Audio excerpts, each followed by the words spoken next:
はい、皆さんおはようございます。いつも視聴いただきありがとうございます。今日から、稲を育てるという新しいシリーズをやりたいと思います。ちょうど今日からですね、稲の苗をね、育て始めます。で、おそらく1ヶ月後ぐらいに田植えをして、9月から10月ぐらいの間にですね、稲刈りなんですね。ですからちょうど今から半年ぐらいのプロジェクトになります。私はですね、稲を育て始めて5年ぐらいなんですね。技術的には大したことないんですけれども、もともと耕作放棄地だったこの土地を、試行錯誤しながら田んぼにしてみたり、いろいろ試してきたんですね。独学といえば独学なんですけど、そういった過程で、学んだこととかですね、知ったこととかを動画で共有していければなというふうに考えてます。おそらくですね、日本の約9割の方は、先祖の方がですね、皆さん田植えしてたと思うんですよね。ですから、その田植えの、血というか、遺伝子っていうのは皆さんに刻まれてると思うので、ほとんどの方が今あんまりそういったことと関わりないと思うんですけども、この動画を見ている方が、そのね、稲を育てるとか、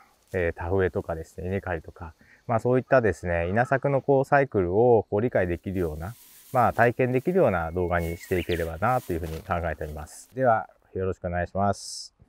稲作なんですけど、田んぼがありますと。で、そこにね、いきなり種をまかないんですね。それだとね、なかなか育ちが悪いのと、試しても見たんですけど、どうもね、カモがよく来るようになって、多分食べてると思うんですけど、撒いた瞬間になんか察知してくるんで、私は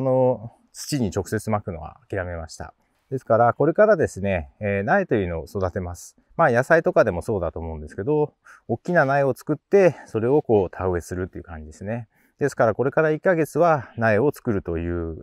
時間になります。米作りはですね、苗作り半分と言われているようでして、いい苗ができれば、稲作も成功するということで、苗作りは非常に大事になります。私もね、始めた、1年目、2年目ぐらいは、プロの方の苗を買って、それを植えたんですね。で、立派な大きな苗だったんで、当然無事に収穫もできて、で、その種を3年目から自分で苗を作って、今まで継続しているというような感じになります。で、同じ場所でですね、米を作ってるので、だんだんね、お米の方も、この土地とか、あと天気とか、あとその暑い寒いとかですね、雨がいつ降るかとか多分ね、学習してると思うんですよね。だからどんどん、その米の方もこの土地に合ったものになるんじゃないかなと。米作りの面白さっていうのは多分ね、そういうところにもあるのかなというふうに思います。ここの土地について、お話したいと思います。この土地はですね、左に山と右に山がありまして、そこに囲まれた谷みたいなところになります。この山にですね、降った水が降りてきて、水を補給するというような感じですね。ここは5番の田んぼになりまして、ここは人力で掘ったんですけど、もともとね、このエリア一帯は右にあるような湿地帯的なね、感じの田んぼだったと思います。湿地帯はどういうところかというと、湿ってるのはなんとなくわかられると思うんですけど、ここの土地はですね、特に水を補給したわけではないんですけど、常にこういう感じでぬかってますと。踏むと足が沈むような感じですね。水が抜けるようなことがないので、米作りには向いている土地になりますと。もうちょっと奥だと、こうやって湿ってるというか、水気がある感じですね。ここは山を背負ってるので、山の水がですね、こうやって落ちてきて、このエリア一帯は常にこうやって、ぬかってるというような感じになります。お米はですね、こういう湿地帯に生えてたみたいなんですね。去年もね、ここでお米作ったんですけど、非常に出来が良かったです。去年は全体的にはね、雨がちょっと少なくて苦労したんですけど、ここのエリアは水が枯れることもなくて、ここのエリアのお米は大きく成長しました。ただですね、このエリア、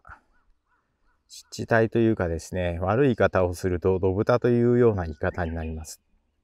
ドブタというのはどういうことかというと、水が抜けないんでね、腐敗するんですよね。だから匂いも臭くなりますと。かつてはね、ここドブタって言われてたんですけど、私はそう言われるのが嫌だったので、あと本とかも読んで研究したんですけど、どうも食味が悪い、味が良くないとか、収量が低いというようなことが本に書かれてました。やっぱりですね、こういった感じで沈んでしまうんで、作業性がすごい悪いんですね。ですからすごい疲れますと。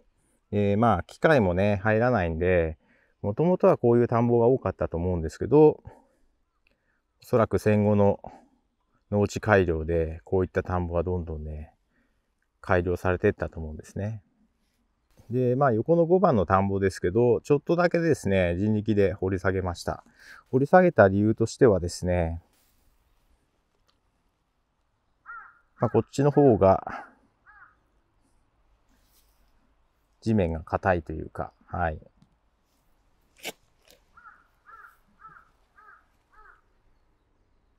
あとは、掘り下げると水が溜まると当時は考えたんですね。で、ドブタと言われたくなかったので、いろいろ改良しました。何をしたかというと、ここに橋があるんですけど、ここに溝を掘ったんですね。溝を掘ることで、動かなかった水が、少しずつ流れるようになりました。結果として土の中に含まれている水が入れ替わってですね、匂いとかもなくなったんですね。で、味に関してはですね、比べたことがないのでわからないんですけど、全然問題ないですね。ここが一番端っこなんですけど、ここにも溝を掘りまして、こういう感じで排水路を作りましたと。その横に田んぼがある感じですね。ここが一番の田んぼになりまして、溝を掘ってありますと。山側にもね、溝を掘ってあるので、山の水が、こっちからはね、入らないようになってます。この溝を掘ったことで、水の流れができてですね、動かなかった土に含まれた水が動き出したので、どちらかというと乾く田んぼになりました。これが良かったのか悪かったのかわからないですけど、ということでですね、水は勝手に入ってこないので、自分で入れる必要がありますと。雨がね、多ければ問題ないんですけど、少ない時はね、ポンプを使って水を入れるような感じですね。田植えは1ヶ月後なので、それまでの間にちょっと田んぼを作っていく感じですね。ですからこれからの鎌倉ファームの作業は、田んぼ中心というか、稲作中心になっていくと思います。ここは途中なんですけど、あぜというですね、通路というか、はい、縁を作っている感じですね。ここは2番の田んぼのあぜになります。途中なんですけど、ここに穴が開いていると水がたまらないんですよね。ですから、ここの雑草を抜いたり、穴を埋めたりというようなことをこれからやっていきます。簡単に今の田んぼを紹介しましたけど、もともとはね、耕作放棄地の土地で、人力でね、少しずつこう戻してきたので、これが正解なのかどうかちょっと定かではないですけど、とりあえず稲はね、収穫できているので、この土地には合ってるやり方なのかなというふうに考えています。で、今後はですね、家で苗を育てていくので、ちょっと映像はこの後、家の方の、庭とかキッチンに移ると思います。で、以前はですね、ここで苗育てたんですね。ただですね、鎌倉はね、ちょっと涼しいんですよね。東京と比べると、3度ぐらい低かったり、以前は避暑地と言われているところだったので、稲のね、生育にあんまり良くなくて、稲ってもともとですね、ベトナムとか中国のもう南の方ですね、暖かいところが原産と言われているので、鎌倉はまだまだ寒いんですよね。品種改良とかで、寒さに対応する品種もあるみたいですけども、私がね、やってるのは古代米と言われている赤米なんですね。ですから、あったかい方が好きなのかなという、その温度の問題が一つと、あとはですね、去年特にそうだったんですけど、ここで苗を育ててると、当然ですけど、野生の動物とかもなんか来るんですよね。どうも苗を好きなね、おそらくカモだと思うんですけど、動物もいるので、去年はね、育てても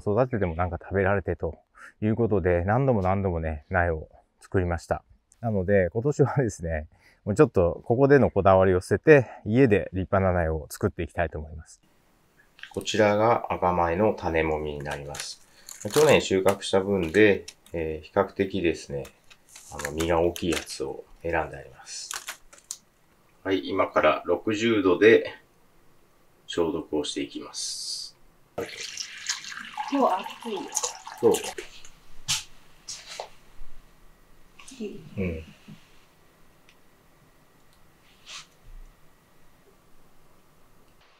まあ、ここで10分つける理由は、病気を防ぐということですね。まあ、いろんなね、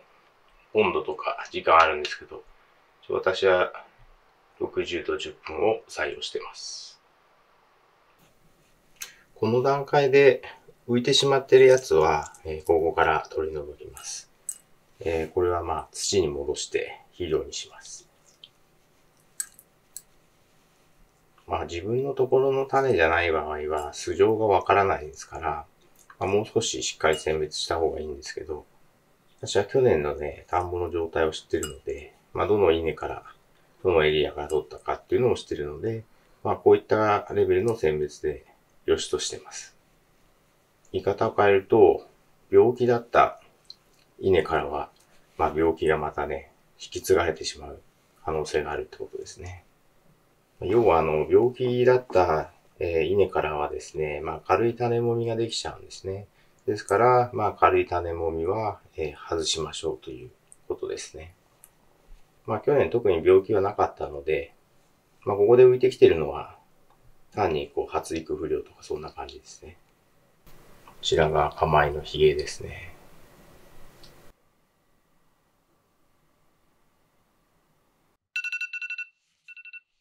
はい。では10分経ったので、お湯から出して、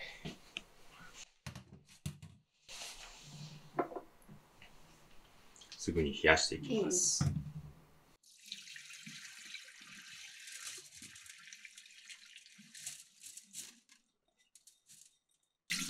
はい、すぐに水で冷やしていきます。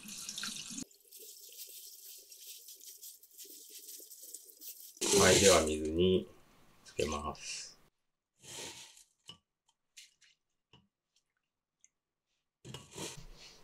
はい、先ほど、お湯で消毒した種もみを水に移しました。これからですね、しばらく水につけておきます。まあ、こう水につける理由はですね、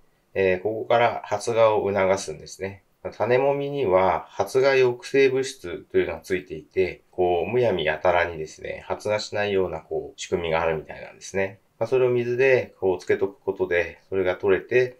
発芽しやすくなります。白い芽が出てきたら、今度は、土の方に移す感じですね。で、まあいろんな説あるんですけど、積算100度あると発芽すると言われてます。積算100度というのは、例えば水の温度が20度であれば、まあ5日間経つと合計100度になるんで、まあそこで発芽するってことなんですね。まあですから、ここから約1週間ぐらいですね、水を取り替えながら、わりかしこう水を温めながら発芽を待つという感じになります。今日から、稲作が開始しました。これからですね、まあ、約半年間の稲作がスタートします。でこれから、まあ、苗を育てていくんですけども、私は手でですね、田植えをするので、大きく育った苗を植えます。まあ、機械でやる場合は、まあね、均一に、育てないといけないんですけど、まあ、手で植える場合は、大きい苗をこう選んで植える形なので、ここでの選別というのはそんなにね、大事じゃないです。だんだん選んでいって、優秀な種を田んぼに植えてというようなことを繰り返していく感じになります。おそらく昔のね、日本人の方も優秀な種を選んで田んぼに植えてと。で、よく育った稲から種もみを取って、また来年それを植えたということがね、続けられてきたと思うんですね。まあ、自分もそういう歴史の中の、まあ、1ページというか、1サイクルに今はやっと入れたかなっていう感じです。今回は家の水道水を使ったんですけど、家の水道水にはカルキが入ってるんですよね。まあ、本来であれば井戸水とかを使った方がいいんですけど、まあ今まで数年家の水道水でやってきてますけど、まあ問題がないので、これで良しとしてます。右が白米で、左が赤米になります。品種言うと、伊勢光と赤米ですね。稲作を始めて5年目になるんですね。で、まあ、それ以前からもいろいろトライはしてたんですけど、全然うまくいかず。まあ、プロの苗を買ったのが5年前で、それを植えたらうまくいき出したって感じになります。で、自分で種もみから苗を育てて3年目ですね。稲作ができるようになると、結構自信もつくんですけど、よくよく考えると、やっぱりですね、この種もみが優秀なんだと思うんですよね。先人が、真面目に、田んぼを耕したり、真面目に選別したり、育てたりして、優秀な種をね、自分の方まで繋いできてくれたからだと思うんですね。ですから、稲作をやるときは、そういう先人に対するレスペクトというか敬意を忘れないで、自分もいい種を次の世代に残すという気持ちをね、持ってやった方がいいのかなと思います。これからですね、約6ヶ月、半年ですね、豊作を目指して、稲作をやっていきたいと思います。今までね、あんまり馴染みがなかった人も、わかりやすいような動画にしていければなと思いますんで、興味があったらまた続けてみていただければと思います。ご視聴いただきありがとうございました。